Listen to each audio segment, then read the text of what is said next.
Hi everybody, welcome to Book Bites with Maggie. My name is Maggie and I'm the Youth Services Assistant here at Napanee Public Library. Today on Book Bites we are going to be talking about books that made me go, what? What just happened? Great, I'm so glad that you guys joined us today for Book Bites. On today's episode, as I already mentioned, we're going to be talking about books that totally threw me. So it could be a combination of protagonists that you don't know if you can trust, books that take a total plot twist, books that are written differently than anything that you've read before.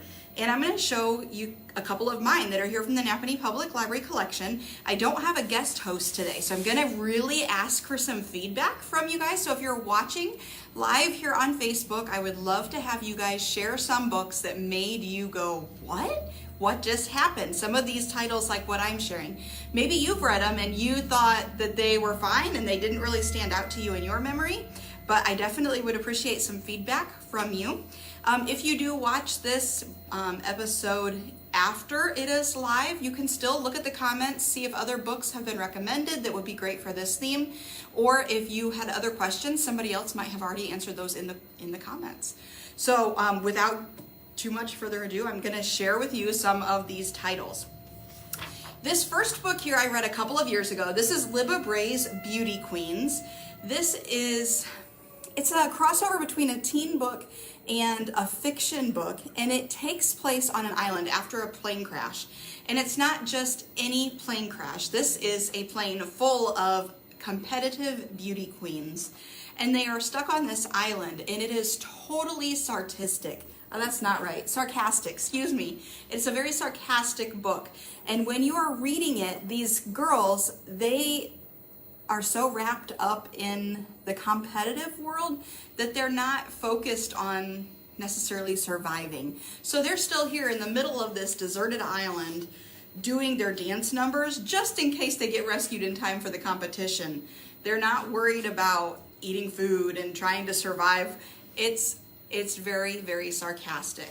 The way this book is written, it works really well as an audio because the author actually wrote in commercials as if this is going to be like a reality TV show. So you could be reading chapters and then it'll totally take a pivot and give you like a lipstick commercial in the middle of your reading. And then it'll go back and it'll take a new spin.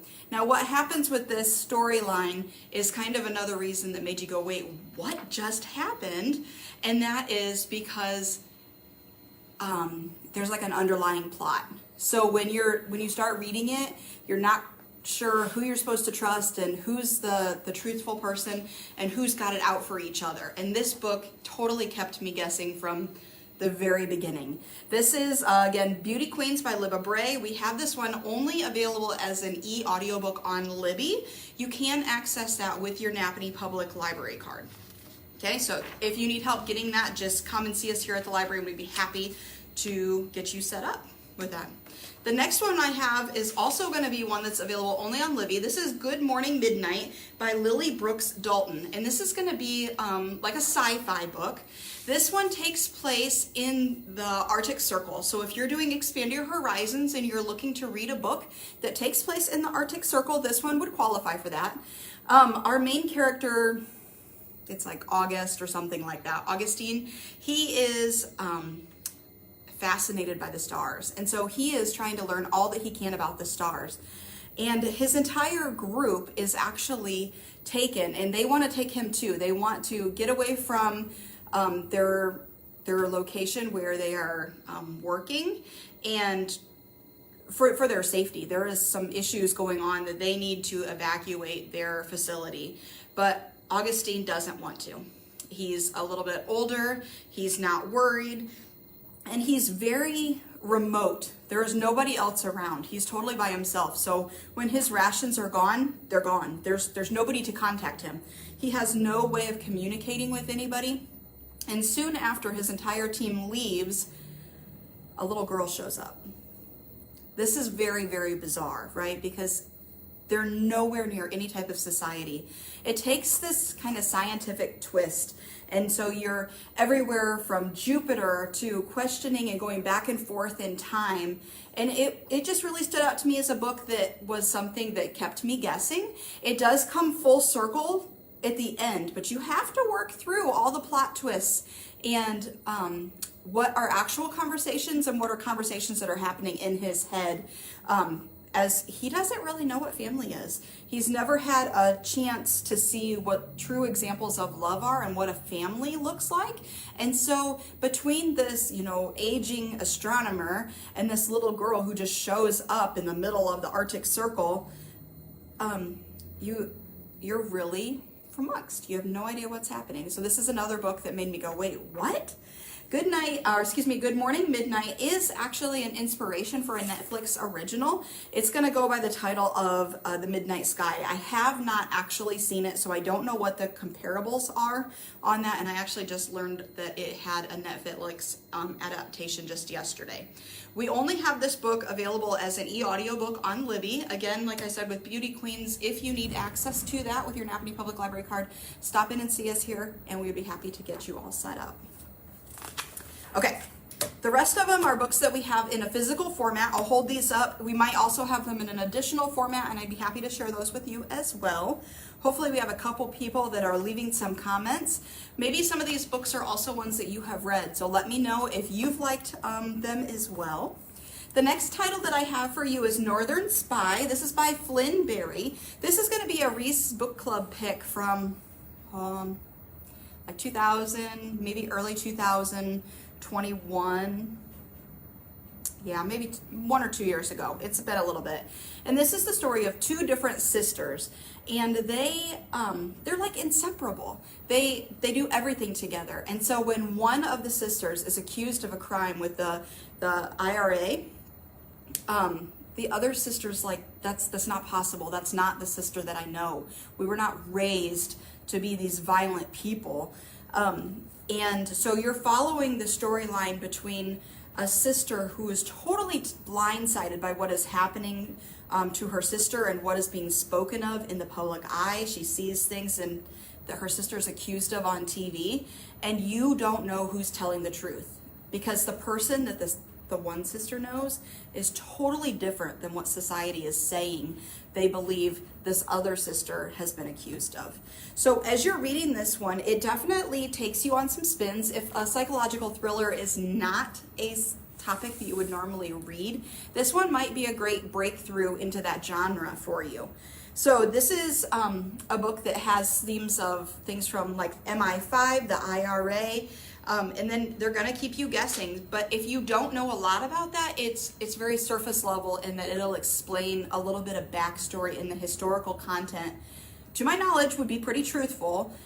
If the author did her research, then it's going to be truthful, and you don't have to know a lot of that parts of history in order for the storyline to make sense. So again, this is like one of those titles where you just don't know who to believe. And again, it made me go, wait, what? Northern Spy is a book that is going to be one that we have on our physical shelf. We also have it available in large print, and that means it is a physical book like this, but the font itself is a little bit larger and the margins are a little bit bigger, and it might be a little bit easier to read if you have eye strain, and that's going to be available as a physical book as well. If reading these physical books is an issue, we also have it as an ebook and an e-audio on Libby. Do we have any comments so far? Nothing. Okay, this next one I think is going to be one that maybe sparks some interest. The Circle by Dave Eggers is the book that inspired a recent movie. It has Tom Hanks in it, and I totally just forgot the girl who plays May in the movie. She's in a lot of other movies too. But The Circle, this is going to be another sci-fi book. It's supposed to be futuristic. And I say supposed to be because it is so like not. It feels like it's currently happening, or it's like 1 or 2 steps away from the reality of a tech-driven world. This one was actually written in 2013. So technology has changed a lot, right, in the last decade. And in this story, Dave Eggers takes groups, so like similar to Amazon and Google, and merges them all together and he writes the story, but he's also very forthcoming in what he thinks could happen if people live in a very transparent world. The Circle is a giant campus that is very, like I said, tech driven. They want anonymity online. They want control of everything. They want to be your everything, that you shouldn't need anything else. Just recently, a second follow-up book came out of this one. It's called The Every, and it takes everything that you learned in this book and it takes it one step farther, and now it is modern day. There are references to Jeff Bezos. There are references to Elon Musk. There are references to Pete Buttigieg from South Bend. There are so many current day references to that book, but it's still very, very realistic. So when you're reading sci-fi or dystopian, you expect it to be a displaced future. And this book doesn't do that. You truly are creeped out by the fact that it feels so real. As you're reading this book, you see all the things that our main character, May, you see all the things that you think she should do, that you think the people around her should do, and then you question all of it. And as you're reading this book, if you watched the movie, there is a different ending in the book than there is in the movie. That too made me stand up in the middle of the theater and say, that's not what happened in the book. And it's true. The book is totally different in the ending. And so there's no comparable to this book in my mind. It made me question everything. So it was perfect for this theme. The Circle is a book that's suspenseful. It raises questions about memory, history, privacy. So if you read like Fahrenheit, that was a book that too made you question history and the rewriting of the past. This would kind of be like, have some similar excerpts from that.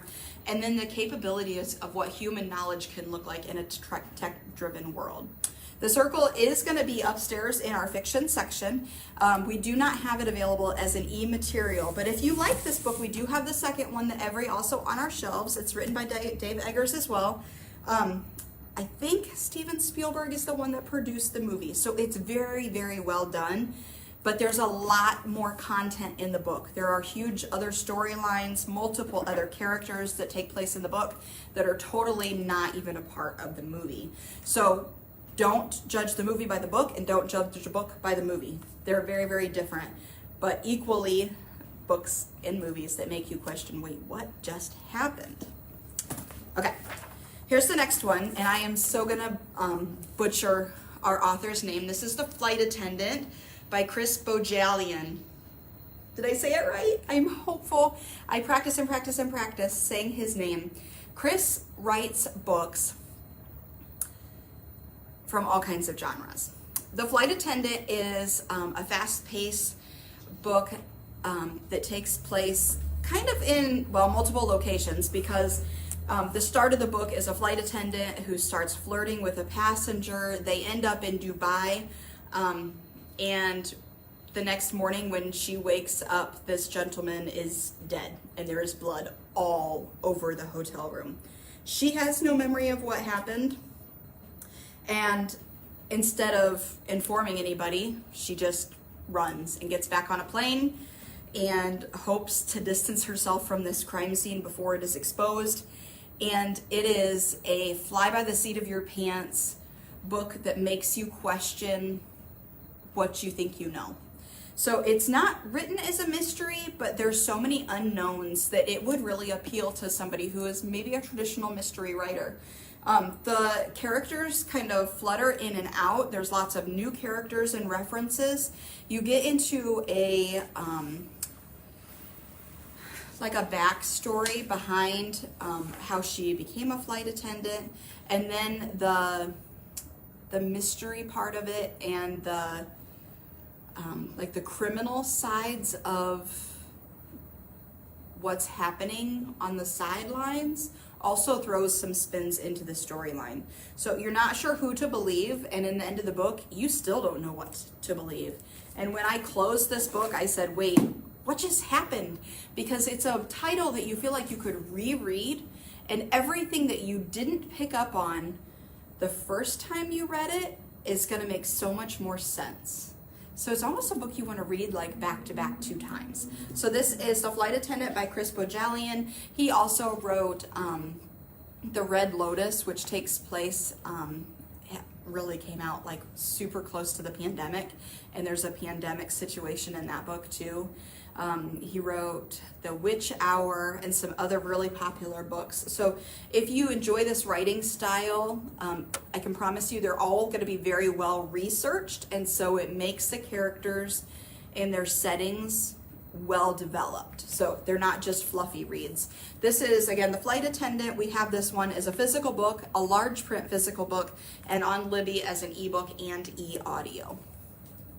We have a book suggestion from Dan, The Patrick Bowers Files.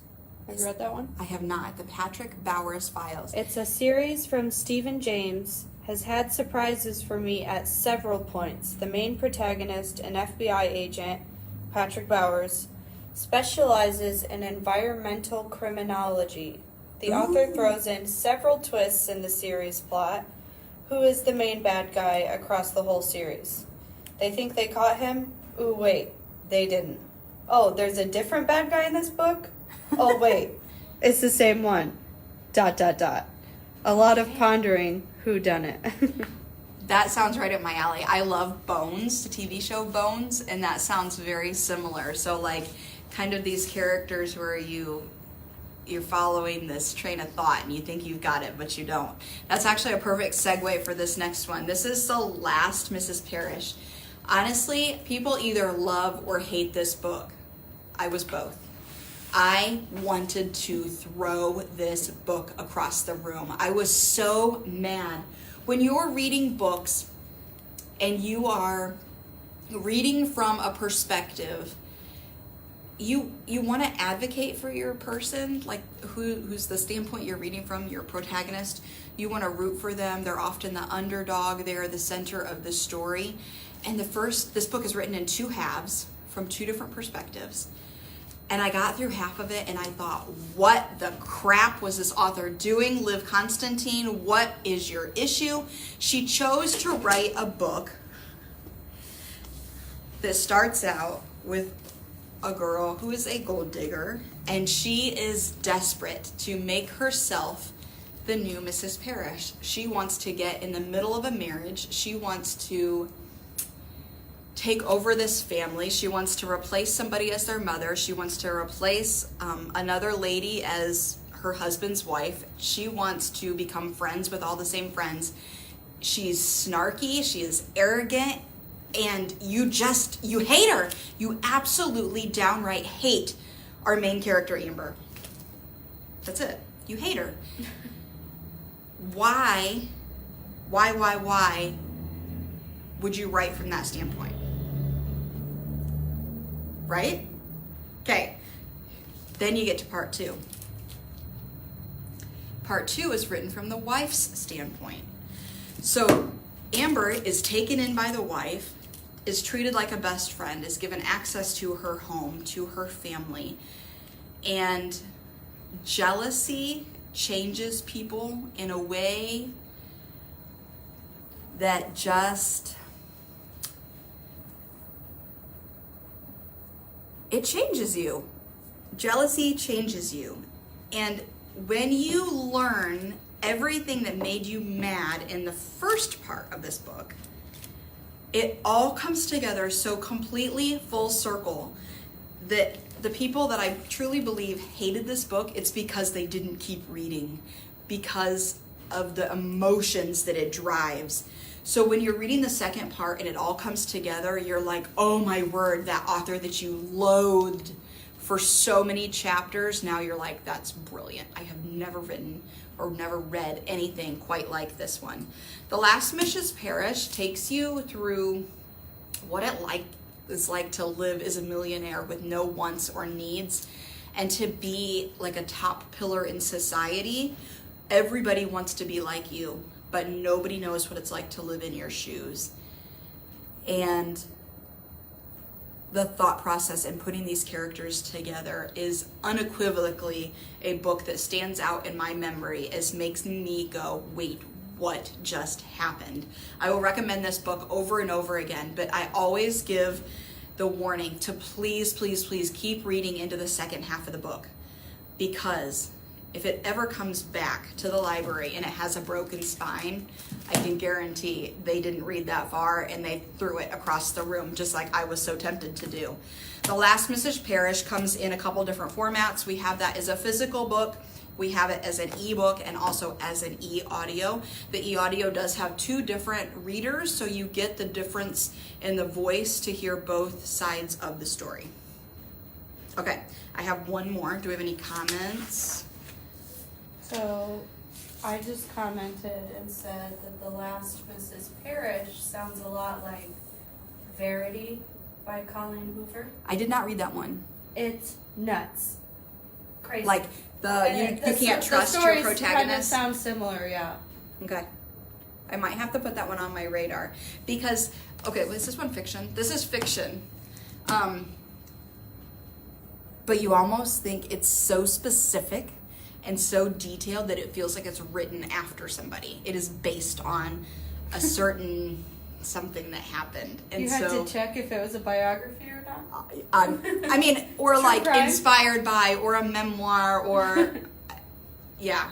It rattled me and it made me like, yeah. I mean, how many times do I have to say? It made me mad. Does everybody understand? It made me mad. Deborah Millhouse said, I'm going to need to read these books. Oh, I'm so glad. I hope that you really enjoy them, Deborah. Okay, so the next book that I have for you is going to work as another Expand Your Horizons task if you're joining us for the 2022 challenge year. This is going to be the first book in a set of duologies.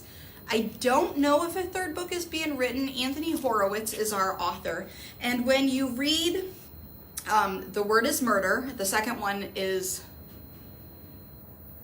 The Sentence is Death. Yeah, Something similar to that. It's red in color. When you're reading these books, just like the rest in this pile, you're totally taken off guard by many things. This is a mystery, but it's more than that. It's a book within a book. So as you are reading, the author has actually made himself into a character in the book. So our main character is an author. And in the book that the author inside of the story is writing, he's also being affected by his day-to-day life when he's not writing, and both of them intertwine. Am I talking in circles? It's kind of the way it's written, to be honest. So in the book, there's a murder, or you think it's a murder. But is it a murder? You're not sure. So you are trying to read the book while there are readers of the book inside of the story. Are we confused yet? And Anthony, who is the author inside of the book, and he is joining different investigators. And so he's like the modern day Holmes to Sherlock. There you go. Does that help you? So like he's going to join an investigator who just as quirky as all get out and try to figure out this murder of a woman who just set up her will and then she's found dead. So she arranged her own will. She got it all set up. She planned her own funeral and then she's dead. So did she also plan her own murder? That's what you're trying to figure out. It is a story that totally kept me guessing, and I had to keep stopping and going back and going, okay, so is this the book, or am I reading the book that the author is writing? Because Anthony becomes Tony inside the story. don't read this book with distractions. It is one that you just need to delve into. Again, it is written with a second book, The Sentence is Murder, and it would work as your duology task for Expand Your Horizons. This book made me go, wait, what just happened? Just like the rest of these. If you end up watching this episode of Book Bites and you have other titles to share with us, please let us know in the comments. We can actually access those in hindsight, and you can leave other recommendations for other viewers of Book Bites. The Word is Murder. This is the last book in my episode for today. Is going to be upstairs in our mystery section here at the Napanee Public Library. We also have it as a physical book on CD, so you can check that out as well. Listen to it in a disc player and delve into these storylines that have us questioning everything. We'll leave a list of all the titles that were mentioned today in the comments here soon after we end our live broadcast, and just in a few days we'll get this up on YouTube as well, and you can share these titles with other people. Our next episode of Book Bites is going to be in March. March is coming. And we're going to be featuring books that have like a musical theme to them. So if you are an avid music listener, we'll have some biographies, we'll have some like coffee table type books, and then books that just have a general music theme in them as well. So that's going to be our next episode. Last week during the snowstorm, when we were unable to make it here into the library, that theme we're going to move to later in the year, so we'll have a chance to get back to learning more of our favorite books that are thrillers and mysteries. That's what our Book Bites was supposed to be last week. We will get back to that list as time permits. So thank you so much for listening to us. If you do need help accessing Libby, which is a digital resource, as well as Hoopla, we have both of these available for our Napanee Public Library card holders, and you can come in and see us. We'll help you get set up on these items. They are both apps, so they're available. Hoopla is going to have movies, it's going to have music, and it's going to have audiobooks and ebooks on it. And Libby is books and ebooks. So these are going to be additional resources to you that you have for free of use if you get a physical book and that's not for you. So we have other alternatives as well. So until next time, I can't wait to see you at a future Book Bites. Thanks so much for joining us. Bye.